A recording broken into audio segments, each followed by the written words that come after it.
Good morning Sameer, बहुत बहुत शुक्रिया हमसे बात करने के लिए। सबसे पहले बताइए कि आप अपना मूड इतना ज़बरदस्त कैसे रखते हैं? एटलीस्ट दिखता तो नहीं है जब भी बातचीत होती है, ऑफ एयर, ऑन एयर। और मिजाज की अहमियत क्या है इस बाजार में सक्सेसफुल रहने के लिए?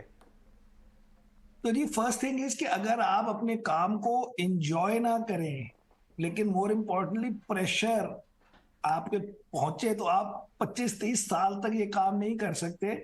पर्टिकुलरली बिकॉज हम इन्वेस्टर के लिए कर रहे हैं, इन द सेंस कि ये कहना नहीं है कि मैं ऐसे सोचता हूं इसलिए मैं को फर्क नहीं पड़ता। पॉइंट हर वक्त प्रेशर होता है। एंड अगर आप मेरे पीछे वहां देखिए, वहां कोने में लिखा हुआ है एनएवी, जी हाँ, दिखाई दे रहा है। वो साइड में नजर आ रहा है। जी हाँ। सो एनएवी हमारा बॉस है, लेकिन एनएवी हर वक्त नहीं चल रही होती। उस वक्त ये टेस्ट होता है जब एनएवी चल रही है, हम तो हीरो हैं क्योंकि इन्वेस्टर भी खुश और हम भी खुश। बट ये अब ओवर टाइम इसका कोई स्पेसिफिक आंसर नहीं है, क्योंकि इसमें कोई सिखाता तो नहीं है। बट मैं एक बुक पढ़ रहा हूँ आजकल, जो मैं ऑफिस में आधी टाइम जो किताबें पढ़ता हूँ, ये किताब है आउटलिव। ये क्या जिस्ट है हाउ इसका? टू लिव लॉन्ग है, not how to be a fund manager for long. तो उसमें चार चीजें वो कहते हैं चाहिए। एक तो एक्सरसाइज, एक न्यूट्रिशन, एक स्लीप, और एक इमोशनल वेलबींग। मतलब कि मार्केट में अगर मैं इसको क्योंकि आपका क्वेश्चन एक मैंने कनेक्ट करने की कोशिश कर रहा हूं कि मार्केट में भी अगर लॉन्ग टर्म रहना है तो आपको अबिलिटी टू हैंडल प्रेशर चाहिए। चाहे पर्सनल कर रहे हो, हमारे लिए तो प्रेशर मोस्टली होता है कि आउटसाइडर को क्या बोलेंगे अगर एनएवी खराब हो या परफॉर्मेंस खराब हो। लेकिन उसके लिए क्या है, एटलीस्ट इंडिविजुअली है कि कोई चीज ओवर नहीं करनी है, इतना लेवरेज नहीं लेनी है, इतने ज्यादा कॉन्सेंट्रेटेड नहीं करना है कि अगर वो रात को 6 बजे कोई ब्रेकिंग न्यूज आए और उसमें आपका स्टॉक आपको लगे अफेक्टेड है तो अब रात खराब हो गई। ऐसे नहीं होना चाहिए। आप होना चाहिए ठीक है मेरे पास है, बट 3% है, उसमें 20-20% चले जाएंगे तो मेरे 0.6% चले जाएंगे, लेकिन आई हैव इनफ मनी और नॉट आई एम, मतलब लेवरेज नहीं है या कंसंट्रेशन नहीं है, और लाइफ चलती रहेगी। और मेन थिंग इज हमारे बिजनेस में जो सरवाइव करता है, या इन्वेस्टर का भी सेम है, ही विंस। इसमें ये नहीं है कि 1 मिनट में क्या, 1 घंटे में, 1 महीने में, 1 हफ्ते में क्या बना। ये गेम ही लॉन्ग टर्म का। अगर आप वॉरेन बफेट को देखें, उन्होंने 95% of his wealth is made in the last 30 years. क्या बात मतलब है, बहुत 60 साल शानदार। तक तो 1-2 बिलियन ही थे। बहुत बढ़िया बात कही आपने, बहुत बड़ी सीख दी है। हम ये शेयर करेंगे एकदम फार एंड वाइड अपने व्यूअर नेटवर्क और सारे इन्वेस्टर्स से। समीर, अभी आपका मूड क्या बन रहा है बाजार को देख के? हम लोग जो है लास्ट टाइम जब बात कर रहे थे 16,800 से करीब 18,300-400 हम आ गए हैं। जो कंसर्न्स थी वो थोड़ी कम हुई हैं, या आप अब थोड़ा प्रॉफिट बुकिंग के मूड में भी आ रहे हैं कि भाई चल गया एक बार को, थोड़ा ट्रिम करता रहना चाहिए, नहीं जी, डेट सीलिंग इस या बार कुछ क्या और हुआ है एक कि अच्छा डिप दे देगा बाजार में? नहीं, मैं ज्यादा नेगेटिव नहीं फील कर रहा। मैं उस वक्त भी नहीं फील कर रहा था। हमारे इस बार सेक्टर बेट्स ठीक निकला है तो और भी ज्यादा मजा आ रहा है मार्केट में। विच इज की आईटी में पैसे नहीं है और बाकी फाइनेंशियल्स में और कंज्यूमर में है। लेकिन ओवरऑल मुझे मार्केट में कोई बहुत नेगेटिव नहीं लग रहा। बिकॉज अल्टीमेटली हमारी मार्केट के जो कंपैरिजन होंगे वो होंगे कि जी यूएस मार्केट में क्या हो रहा है और चाइना में क्या हो रहा है या एशिया यूरोप वटेवर। उन सब से इंडिया की पोजीशनिंग अब थोड़ी थोड़ी इंप्रूव होती जा रही है। चाइना से तो बहुत ज्यादा हो गई है। मुझे लगता है कि इंडिया का अगर एक लाइन का समरी देना हो कि why you are bullish on India, तो उसका है कि चाइना के कंपैरिजन में एफडीआई वाले, सप्लाई चेन वाले, पोर्टफोलियो इन्वेस्टर सब चाइना से दुखी हैं, और उसका नेचुरल बेनिफिशियरी सब जगह से इंडिया होगा। एक तो है कि ओवरऑल वर्ल्ड कैसा चल रहा है वो अलग अलग बेट्स होती है, लेकिन उसमें भी कोई इतना नेगेटिव नहीं है। मे बी नेक्स्ट ईयर के शुरू में यूएस में इंटरेस्ट रेट्स कट जाएंगे। वहां की मार्केट तो अभी कह रही है कि आई थिंक अक्टूबर से या सितंबर से ही कट होंगे। एंड वो फेडरल रिजर्व कहता है कि नहीं, यू आर रॉन्ग, हम नहीं काटेंगे। तो लेट आई ऑल्सो अग्री कि वो नहीं काटेंगे, इट्स टू सून। लेकिन अगर वो नेक्स्ट ईयर के शुरू में, फेब मार्च में भी काटे, तो उसकी एक्सपेक्टेशन यहाँ पे हमारे सेकेंड हाफ में वो भी पॉजिटिव हो जाएगा। लेकिन in the mean time and longer term के लिए सबसे बड़ा बेनिफिट ये है कि ऑन द मार्जिन, जो मतलब ऑन द मार्जिन का मतलब होता है सारे पैसे, ये नहीं कि चाइना वाले इंडिया में आ जाएंगे, लेकिन प्रोपोर्शन से ज्यादा आएंगे, पुराने प्रोपोर्शन से। चाहे वो इन्वेस्टमेंट कर रहे हो या वो फैक्ट्री लगा रहे हो या वो अपना सप्लाई चेन के लिए उनको सेकंड सोर्स थर्ड सोर्स चाहिए हो, उस सब का इंडिया को बेनिफिट होगा। और वो बेनिफिट काफी है हमारे लिए, हमारी जिंदगी के लिए कई सालों तक। अच्छा, ये बिल्कुल सही है। समीर, ये जो यूएस डेट सीलिंग का मामला आ रहा है उठ उठ के, हमारे व्यूअर्स के लिए, स्वदेश के व्यूअर्स के लिए, अगर आप कुछ सरल शब्दों में ये समझा सकें ये कितना इंपॉर्टेंट है इस मामले में कि कहीं वो फ्लोज जो 10-11 दिन से लगातार एफआईआई फ्लोज आ रहे हैं, बाजार को सपोर्ट कर रहे हैं, क्या ये उसको डिरेल कर सकता है? ये मामला वो कितनी सीरियसली लेना चाहिए हमें तो जी as a Indian investor? Debt ceiling का बेसिक मतलब है कि हर मतलब हर नहीं मतलब जो उनके वो है कांग्रेस और सेनेट, उन्होंने ये करा हुआ है कि भाई इतने बिलियन डॉलर तक का हम एज अ कंट्री डेट लेंगे, क्योंकि वो उनका हर वक्त ही डेफिसिट चल रहा होता है। तो हर 2-3 साल बाद जो भी उन्होंने लिमिट लगाई होती है उस लिमिट पे पहुंच जाते हैं। अगर जिस दिन वो लिमिट पे पहुंच जाए और तब तक आपने वो सीलिंग को बढ़ाया नहीं, या मतलब आपने एबिलिटी मतलब कि भाई हम ज्यादा लेने को तैयार है, तो उसी दिन से यूएस में जो सारे सोशल सिक्योरिटी चेक्स हैं, जो सैलरीज हैं, वेजेस हैं, वो सब रुक जाएंगी to zero. So in the end ये पहली बार नहीं हुआ, ये 5-6 बार हुआ है।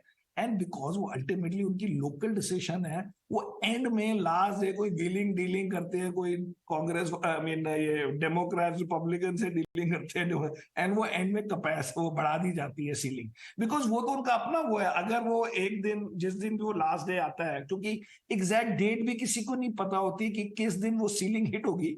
बिकॉज सपोज आपको जी मेरी 31 ट्रिलियन की सीलिंग है और अभी आप 30.8 पे पहुंच गए हो, तो आपको पता है कि ये 20-25 दिन में हम हमारी ये बढ़ जाएगी, लेकिन वो 21वें दिन होगी कि 23वें दिन होगी, वो उसी को पता लगता है।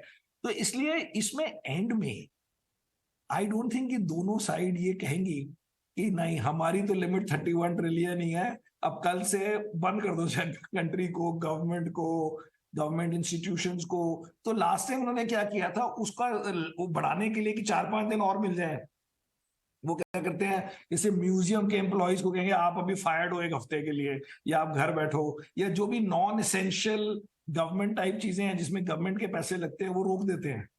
तो 2-4 दिन इससे और खींच लेते हैं। बट एंड में you have to assume, the world has to assume कि वो एंड में कैपेसिटी बढ़ा दी जाएगी, वो सीलिंग लिफ्ट कर दी जाएगी। बट वो उन दोनों पार्टीज में उतना ही लड़ाई और वो है जितनी इंडिया में हमारी कांग्रेस बीजेपी टाइप की होती है। तो वो जो दो ग्रुप्स, दोनों का एक दूसरे से गुस्सा या एक दूसरे की बात नहीं सुनना, वहां पे भी यही हो रहा है। लेकिन एंड में अभी तक तो नहीं हुआ, एंड वो हो जाएगा तो डिजास्टर। तो समीर, बहुत शुक्रिया, आज आप समय दे रहे हैं और अच्छे से सारी बातों को समझा भी रहे हैं। समीर, एक और इम्पॉर्टेंट चीज़ है जो इंडिया के लिए बहुत ही इंपॉर्टेंट है, वो है क्रूड के प्राइजेस। अब हम 100-120 डॉलर की बात ही नहीं करते, अब तो ये देखते हैं कि 70-75 में कितना चल रहा है। और ना थोड़ा इंटेलिजेंटली प्ले भी किया है सरकार ने, वो ये कर रही है कि अब रशिया हमारा एक नया दोस्त बन गया, अब सीधा सीधा हम अरब के ऊपर डिपेंड नहीं रहते, 8-10% का डिस्काउंट तो वहीं से ले आते हैं। कितने समझदारी वाला काम किया। अब मेरे को आपसे ये समझना है, जब सरकार इतनी समझदार है तो इन्वेस्टर्स को समझदार होना चाहिए, वो इस एनर्जी वाले ब्रैकेट में आ जाएं। 2 हिस्से हैं, एक तेल निकालते हैं, एक तेल बेचते हैं, दोनों वालों के लिए बता दीजिएगा सर। तो देखिए जी, जो जो यूज कर रहे हैं, जैसे पेंट कंपनी सबसे ज्यादा नजर आती है या जो भी है, उन सबकी वैल्यूएशन इतनी हाई है कि मुझे लगता है कि कई सेक्टर्स में क्या होता है कि आपकी अर्निंग ग्रोथ आती है 2-3 साल एक्स्ट्रा, मतलब एक्स्ट्रा मींस कि 1-2 साल और 20%, 15% अर्निंग ग्रो हो रही है, लेकिन किसी को इंटरेस्ट नहीं है, क्योंकि उनको लगता है कि दूसरे साल में या तीसरे साल में कुछ नए इवेंट होने वाले हैं। तो आप आज के हिसाब से सोचिए कि अगर किसी को लगे कि अगले साल, मतलब बड़े मीन्स बिग इन्वेस्टर्स की बात हो रही है, ये जो 500 करोड़ 1000 करोड़ का एक शेयर लेने हो, जो कि से आजकल के म्यूचुअल फंड बड़े बड़े करें या एफआईआई, वो उनको पता है कि अगले साल वहां पे ग्रासिम ने आना है, या किसी को लगे कि पिडिलाइट भी पेट में आ गया, या किसी को लगे वो एमआरएफ भी आ गया, या ये था पहले से, या जीएसडब्ल्यू बढ़ रहा है, तो आप कहते हो अगले साल मैं एग्जिट कैसे करूंगा। इसलिए ये चीजें इतनी एक एक लाइन की नहीं होती है कि इस क्वार्टर में वो घट गई है कि बढ़ गई है। बिग पिक्चर में ये है कि इंडिया के लिए बड़ा फायदा है। एंड ऑन द मार्जिन अब आप कह सकते हो कि ये जो हमारी ऑयल रिफाइनरी ये मार्केटिंग कंपनीज हैं इनको फायदा हो गया, लेकिन हो सकता है कि 2-1 महीने में गवर्नमेंट कहे कि अब आपने अपने पुराने लॉसेस रिकवर कर लिए हैं और अब इलेक्शन भी आने वाले हैं, तो अब हल्के हल्के आप जरा नॉर्मल मार्जिन लें। अभी तो वो डिस्प्रोपोर्शनेट मार्जिन बना रहे होंगे आई गेस, एंड गवर्नमेंट वो अलाउ कर रही है, कंटिन्यू कर रही है, क्योंकि वो कहते हैं चलो पुराने लॉसेस तो रिकवर करो पहले। सो गवर्नमेंट ने बजट में बोला था कि हम शायद 30,000 करोड़ इन ऑयल कंपनीज को देंगे, वो अब देने की जरूरत नहीं पड़ेगी क्योंकि उन्होंने मार्केट से ही वो प्रॉफिट बना ले होगा, एंड थोड़ा अगर 1-8 महीने और रहा तो रिकवर वैसे ही हो जाएगा, तो वो गवर्नमेंट के पैसे बच जाएंगे। बट इन चीजों पे हम एक्शन इतनी फास्ट नहीं लेते क्योंकि ऐसे तो रोज ही कुछ ना कुछ चेंज हो रहा होता है। ये this is good, big picture positive, आगे अपना चलिए। समीर, जिस तरह से अभी तक एक हेडविंड जो चल रही थी वो एक्सपोर्ट ओरिएंटेड सेक्टर्स के लिए भी है, लेकिन अगर इन्फ्लेशन वहाँ यूएस में कूल ऑफ होकर आया, जर्मनी का इन्फ्लेशन नीचे आया, यूरोप, यूएस, अगर वहाँ से थोड़े से सिनारियो बेटर होने लगते हैं, तो क्या इंडियन एक्सपोर्ट, और आप उन स्टॉक्स को देखें भी जिनके रेवेन्यूज मेजरली फ्रॉम यूरोप हैं, यूएस हैं, वहाँ थोड़ा सा तो प्रेशर ईज आउट हो रहा है, क्या वहाँ पर वैल्यू इमर्ज होनी शुरू हुई है ऐसे स्पेसेस को, ऐसी पॉकेट्स पर? आप क्या आप आईटी की बात कर रहे हैं? मैं सर्विस के अलावा प्रोडक्ट एक्सपोर्ट्स की भी बात कर रही हूँ। प्रोडक्ट एक्सपोर्ट में तो एक्चुअली जैसे अभी आज केमिकल नंबर आए हैं एक्सपोर्ट के, बड़े गंदे आए हैं। अगर आप देखो तो वो तो रोज मतलब रोज में महीने के महीने नजर आ जाते हैं। But main thing that's what I am saying कि हम इस हिसाब से मैक्रो इन्वेस्टर नहीं है, इन द सेंस कि हम कहें कि ओ अभी यूएस में या कहीं पे भी बिग पिक्चर में एक्सपोर्ट हो रहे हैं तो यहाँ डेस्परेटली एक्सपोर्टर ढूंढने लग जाए, वो नहीं हम करते। हम ब्रॉडली 3 थीम्स में 80-90% मनी डालते हैं for 80-90% of the time, and वो है बिग पिक्चर में financials, second is Indian consumer, and third in general is IT pharma, and उसमें हमने स्पेशलिटी केमिकल्स भी डाला था। अभी हमारे पास आईटी है 0, फार्मा है 0, और स्पेशलिटी केमिकल में एक स्टॉक है कोई 3% वेट का, तो वो हम कभी किसी दिन करेंगे। बट ब्रॉडली ये जो एक जैसे कोई के यहाँ पे ऑटो कंपोनेंट एक्सपोर्ट हो रहे हैं, वो हो रहे हैं, वो हम एक्सपोर्ट की तरफ से देख रहे हो। अगर कंपनी अच्छी लगी और उसमें उसका एक्सपोर्ट का कुछ शेयर है तो वो ठीक है, उस हिसाब से जैसा बॉटम अप एनालिसिस। ये बिग पिक्चर को स्टॉक से कनेक्ट करना बड़ा मुश्किल हो जाता है इन चीजों। लेंडर्स की बात करें समीर, तो मैं जानता हूं कि आपने आईपीओ में फ्यूजन माइक्रो फाइनेंस लिया था। मैं सिर्फ रेफरेंस के लिए बोल रहा हूं, बताने के लिए व्यूअर्स हो कि 370 का भाव पे आईपीओ आया था, आज 450 का भाव है, डेज हाई पे है स्टॉक। लेकिन मैं ये बात कर रहा हूं कि माइक्रो फाइनेंस कंपनियों के रिजल्ट्स बहुत तगड़े आ रहे हैं। अभी स्पंदना स्फूर्ति ने बहुत अच्छे नंबर्स दिए, कुछ और कंपनी ने, मास फाइनेंशियल ने 25% ग्रोथ की गाइडेंस दी। ये माइक्रो फाइनेंस बहुत दिनों बाद रेडार पे आया है अच्छे नंबर्स के कारण। आपने माइक्रो फाइनेंस हमारे पास एक और भी है इनडायरेक्टली जिसमें थोड़ा बहुत ये व्हिच इज इंडसइंड बैंक। जी हाँ, उसमें भारत फाइनेंशियल है, तो ये इस पे क्या व्यू है आपका? माइक्रो फाइनेंस का बिग पिक्चर स्टोरी है कि वो 4-5 साल स्टॉक्स अच्छा करते हैं, एंड फिर कहीं पे कोई प्रॉब्लम हो जाती है, कहीं फ्लड आ गया, कहीं पे पॉलिटिशियन ने कुछ बोल दिया, कहीं इलेक्शन हो गए, लेकिन अदरवाइज वो बिजनेस अच्छा है क्योंकि ऑब्वियसली मार्जिन अच्छी है। एंड सेकंड थिंग इज, अगर एज अ कंपनी आप वहां उस जगह में, उस विलेज में, उस एरिया में हो, और सबको पता है कि जब आप पहले 30,000 रुपए के लोन को वापस कर देंगे तो आपको ये आपका एक नंबर बढ़ा के कहेंगे जी अब आपको 50,000 रुपए का लोन मिलेगा, तो the public is also understood it, तो उसका नीड भी क्लियर है। मींस जो बोरोअर है उसको भी पता है कि उसको क्या फायदा हो रहा है, क्योंकि वो अब ऑर्गेनाइज लोगों से पैसे नहीं बोरो कर रहा है, वो ऑर्गेनाइज सिस्टम से कर रहा है, things like that. So and India का ये तो हम एक्चुअली हम तो कहते हैं हमारे पास पेटीएम भी इसी चीज के लिए है, वो भी तो माइक्रो फाइनेंस ही कर रहा है ना एक तरीके से, by giving money to unorganise retailer.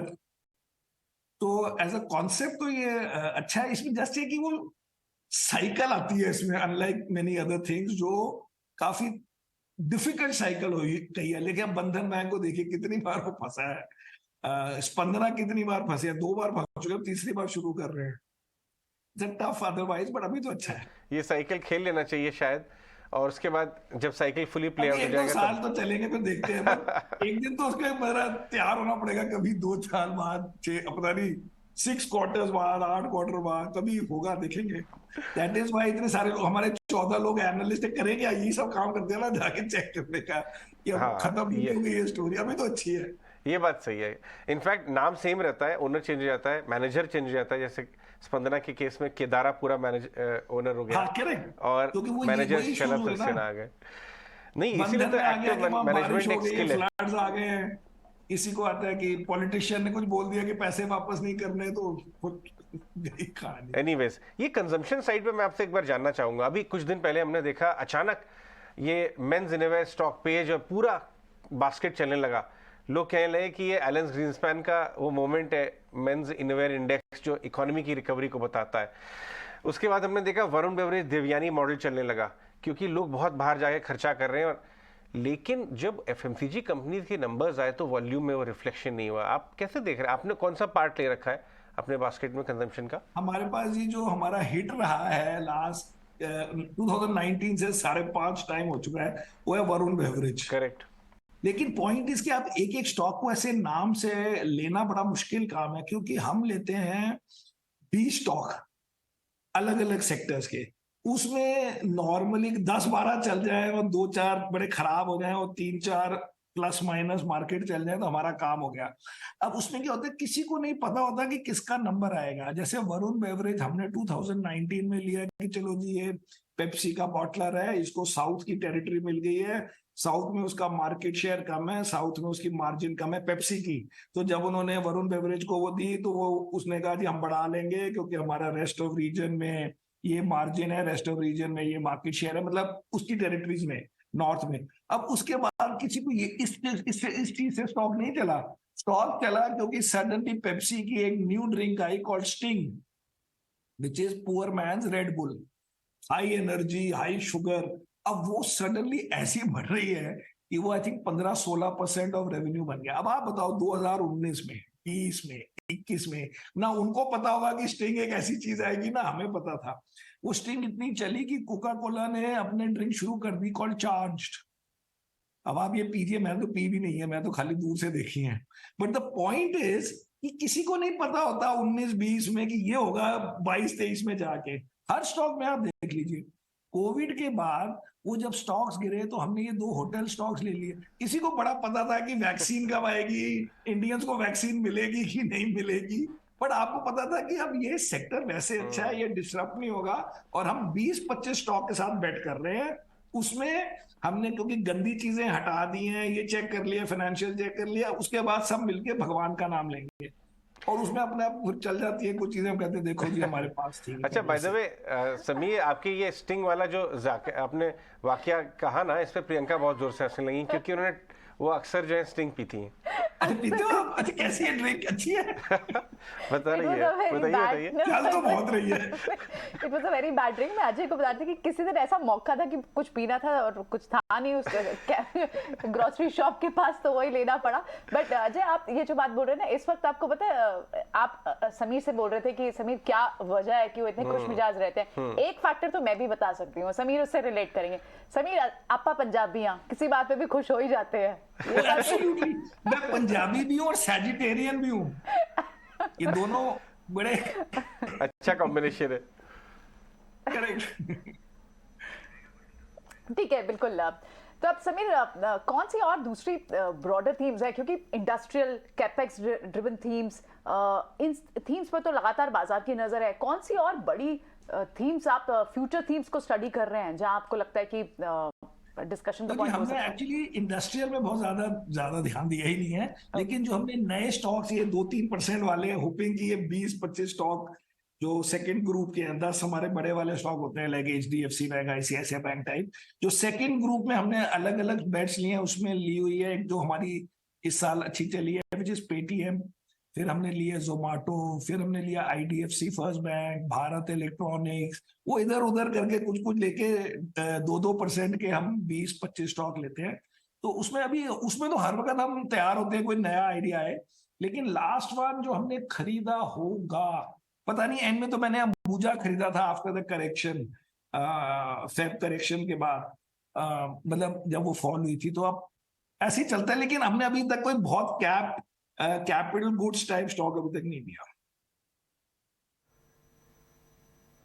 ठीक है समीर, कोई शेयर बेचा है हाल फिलहाल में आपने कि जहाँ से आपके टारगेट और आपको लगा हाँ बस बहुत हो गया, अब इससे कितना कमाना है, अब इसको बेच देते हैं? मैं वही देख रहा हूँ जब अपने स्क्रीन पर, मुझे याद नहीं है कि मैंने कोई जीरो किया और स्टॉक नहीं किया। एक्चुअली हमारा क्या है अच्छा चलो कि फिर मैं अगर एक हमें आपसे नया सवाल स्टॉक और पूछ पसंद लेता हो, हूँ इसकी जगह पे।